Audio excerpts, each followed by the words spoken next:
कहा मुसलमान है ईमान, तो ईमान से क्या बनेगा?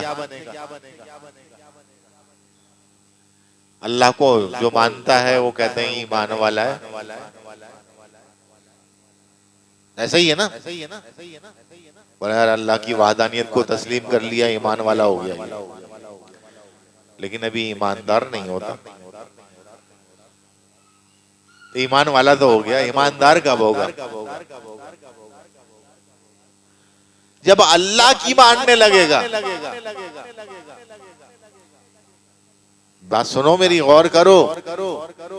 जब अल्लाह की मानने लगेगा तो पिछली कौमें, उन पर जो सवाल आया उसका सबब ही यही था। कोई नाप तौल में डंडी मारता था, कोई चीजों में मिलावटें करता था। ये सब कुछ हम कर रहे हैं। कोई वजन में कमी बेशी करता था। किस लिए? उस 21 ग्राम के लिए, जिसको मैंने अभी बताया। 21 ग्राम वजन जिसका है रूह का, उसकी वजह से जिस्म की हयात है। और वो निकल गई तो कहा मरहूम, मुर्दा, मय्यत। जब तक वो आकी ये तो फलाने साहब है, जब तक वो 21 ग्राम उसके अंदर मौजूद है तो कहते हैं फलाने साहब हैं। अच्छा, वो साहब जब आ गए तो बड़ी, अरे भाई फलाने साहब का पूछ रहा था मैं। अरे हजरत आप तशरीफ ले आए, आपको ही पूछ रहा था। अब जब मैयत रखी हो तो कोई कहता है, तो वो 21 ग्राम के बाद सारा नाम कमा खत्म, सब बराबर। बेहतरीन लिबास बन गया कफन, जो बेहतरीन लिबास पहनता था वो बेहतरीन जमा किया हुआ माल वर्सा के हवाले, जिसका वो मालिक होता है, वो तरका बन गया। अब मिल्कियत तो सिर्फ उसी पर रहेगी जो उसने इस दुनिया में बना लिया अपने लिए, क्योंकि उसने ही साथ जाना। बाकी तो लेकर जाएंगे, छोड़ के वापस आ जाएंगे। कभी ऐसा हुआ कि बहुत मालदार बाप हो, उसको छोड़ने जाए तो दो चार उसके चाहने वाले कि हमारे बाप ने हमें इतना दे दिया, चलो हम भी रह जाते हैं इसी के साथ। चलो अच्छा उसके अंदर ना रहो, कब्र के उसके बाहर ही बैठ जाए। वहां तो इतना भी नहीं रुकते कि जितना फरमाया गया इतनी देर तो कम से कम रुको, चलो भाई निकलो। समझ रहे हैं मेरी बात? जो मैं समझाना चाह रहा हूं, ईमान लाना और ईमानदार होना, दोनों में फर्क है। ईमानदारी यही है कि किसी का हक ना खाया जाए, किसी का हक ना दबाया जाए, किसी के साथ ज्यादती ना की जाए, नाप तोल में कमी ना की जाए, और बेईमानी को आर्ट फन ना कहा जाए।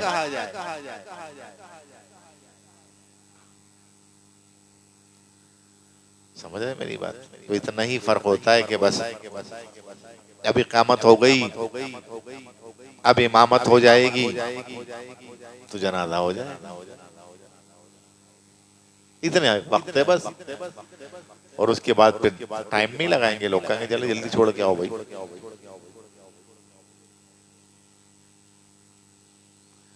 अगर उस वक्त हम इस 21 ग्राम के लिए ख्याल रखें कि अब्दुल्लाबाद में, क्योंकि रूह को मौत नहीं है, नफ्स को मौत है, रूह को मौत नहीं है। तो वो 21 ग्राम इसके अंदर है जो इसको तवानाई दे रही है, सलाहियतें दे रही है, कुव्वत दे रही है। तो अब इससे वो मुंसलिक हो गई, उससे तो जुदा हो ही जाना है। तो इस इतने बड़े जिस्म इतना बड़ा, जब उसका ताल्लुक रूह से जुड़ा हुआ है, तो जब उसने जुदा हो जाना है तो इसी ने तो पड़े रह जाना है। जिसने जिंदा रहना है उसके लिए कुछ करो भाई, उस रूह ने रहना है वहां, तो उसके लिए एहतमाम किया जाए, उसके लिए मामलात किए जाए। ऐसा ही है ना, क्योंकि जिस्म को तो डाल के आ जाना है, तदफीन में अमल में आ जानी है। रूह को तो नहीं दफनाते, दफनाते तो जिस्म को ही है। जब तक वो इससे मुंसलिक रहती है तो इस जिस्म को बनाने के लिए सारी बेईमानियां करते हैं, और फिर भी कहते हैं हम साहूकार। कुल यतवफ़ाकुम मलकुल मौत अल्लज़ी व कुल्ला बिकुम सुम्मा इला रब्बिकुम तुरजाऊन। इसका तर्जुमा ही समझ लो, सब समझ में आ जाएगा।